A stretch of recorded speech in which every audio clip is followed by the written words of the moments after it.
Ladies and gentlemen, welcome to every starting NFL wide receivers regular season review. Well, I should say most. This list is missing a few names, but I would say it's the most complete that I have found. Don't worry, I still plan to do something for a championship weekend prediction video, probably tomorrow. I'm just not sure what, because the actual prediction process is only going to take, like 2 minutes, so I don't know what to do for the video, but I'm thinking. Couple of plugs before we start today's video. Don't forget to use code Wyatt's World on G Fuel, Waggle Golf, or Prize Picks. By using it on G Fuel and Waggle, you'll save yourself a discount on any of their products, and by using it at sign up on Prize Picks, you're going to guarantee yourself to win a free $50 with your first $5 entry. But remember, always play responsibly, and let's get into the video.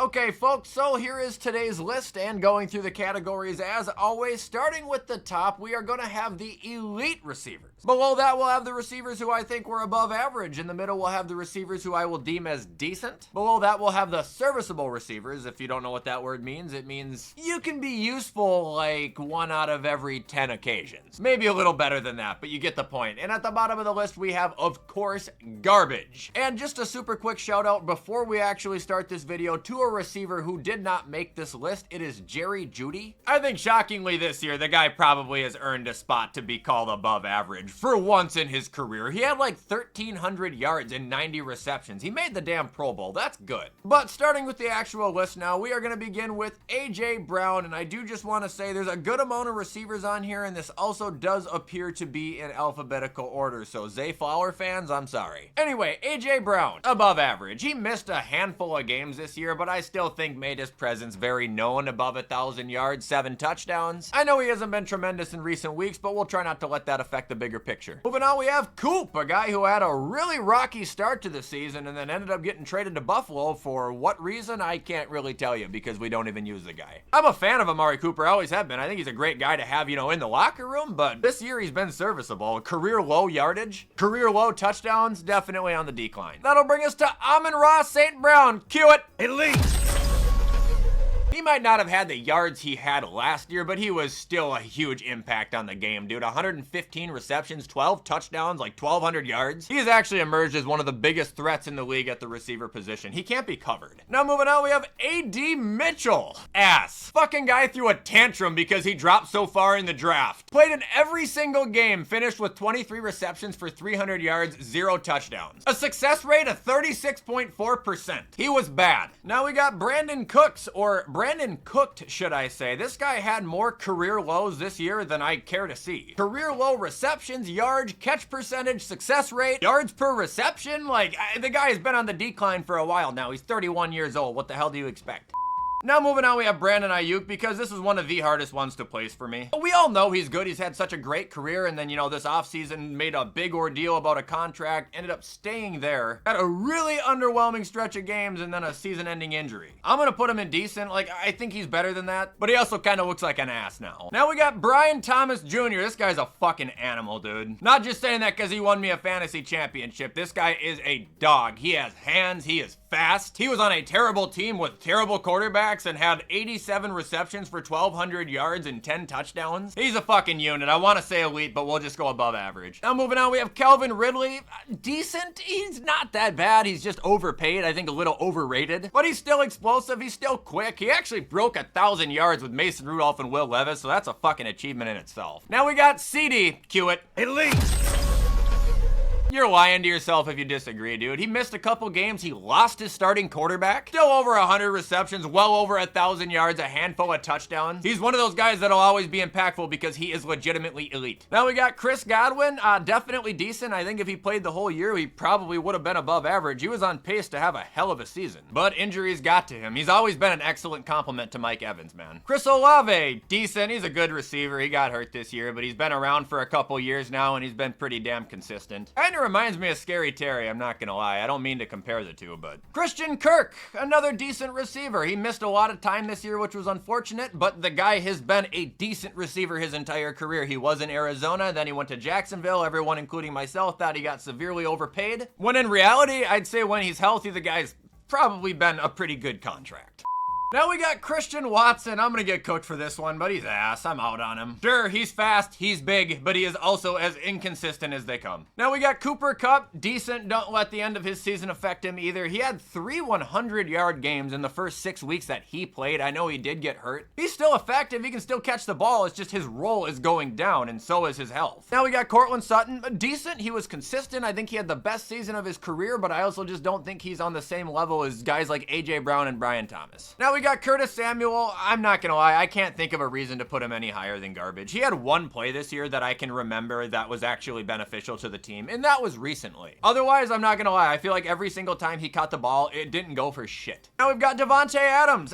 Okay, he's not what he used to be, but he's still above average. He can still cook, dude. He had 6 touchdowns in the last 6 weeks, multiple 100-yard games on the season. One of them was 2 yards shy of a 200-yard game. He's still a beast. Now we've got D-Hop, another guy who's not what he used to be, but another guy who's still decent. He's still got the hands. He's still got the jump ball, but he is also apparently retiring after this year because he said when he doesn't get 1,000 yards, which he didn't, he's done. Now we've got Davis, underwhelming year, decent. 800 scrimmage yards, 4 touchdowns. He can still be a physical brute when he wants to be. It just doesn't seem like he wants to be all that often.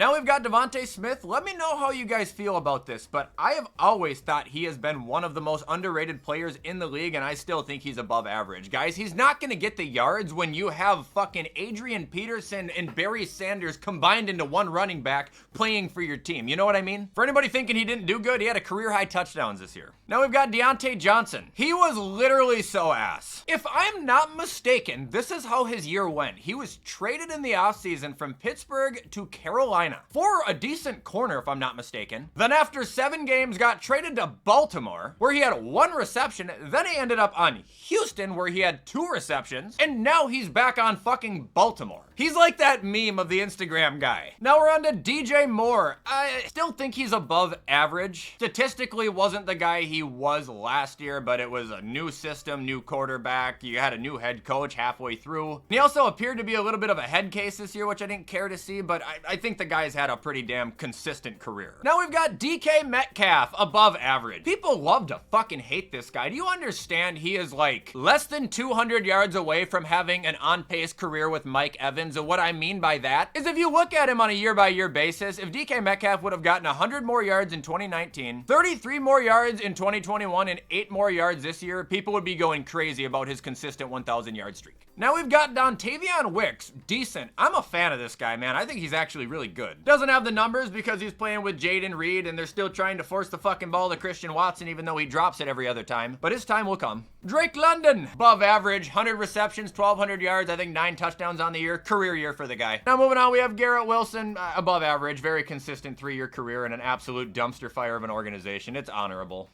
That'll bring us to George Pickens. He's a D-bag. Guy's got the ego of Terrell Owens and the fucking talent of Will Fuller. Now we got Jahan Dotson. Garbage. He didn't do shit all year besides a touchdown in the postseason. Back in the day, this guy was like a 16th overall pick to Washington. Jamar Chase, cue it. Elite.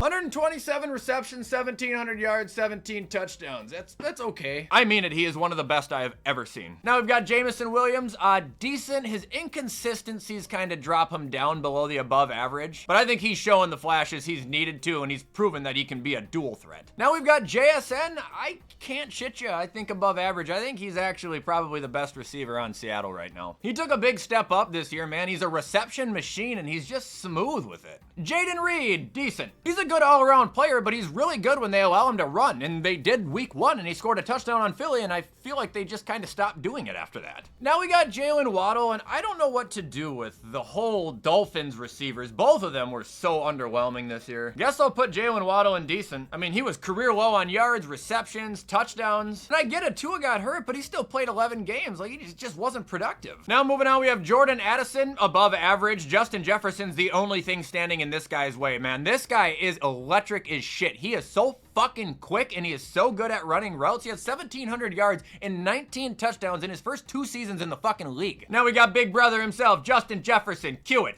Elite. Is it weird that I think 1,500 yards, 103 receptions, and 10 touchdowns feels underwhelming for him? Now moving on, we have Keenan Allen.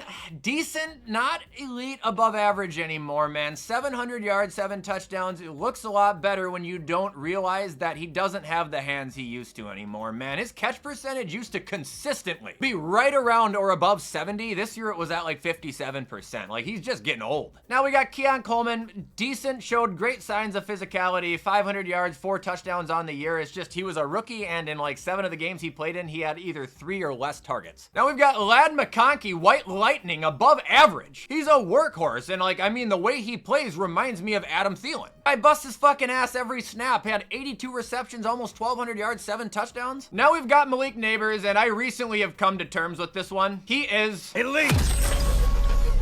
Dude, this guy is a monster. He is so unbelievably talented. Malik Neighbors is literally the definition of, oh, fuck it, he's down there somewhere, and you just throw the damn ball. I've seen so little of this guy, and it has all just been so jaw-dropping. 109 receptions on the Giants. Now we got Hollywood Brown, decent. Got hurt really quick, missed his entire season, essentially. Now we've got Marvin Harrison Jr., decent. He was fine. He just didn't live up to the hype of the 4th overall pick. People love to throw the term ass around like it's nothing. Now we got Michael Pittman, decent. The guy is an absolute workhorse, and his career is going to be ruined, and he's never going to reach his full potential because his team refuses to get him a guy who can actually throw the fucking ball and is under the age of 46. Big Mike Evans, above average, baby. First ballot Hall of Famer, the most consistent receiver in NFL history. Now we've got Mike Williams, ass. He had like 1 touchdown on the year. I don't even know if he reached 200 yards. Guy looks slow too. He runs like a fucking Roblox player. Nico Collins, above average. Missed like 5 games, still found a way to go over 1,000 yards, 7 touchdowns. CJ Stroud is the best thing to ever happen to him. Now moving on, we have Puka. I want to put him in elite. I'm gonna stick him in above average. He just did not statistically put up the numbers any of these guys did who are in the elite category, but this guy only played in 11 games this year. In 5 of those, he was above 100 yards, and in 3 of them, he was in the 90s.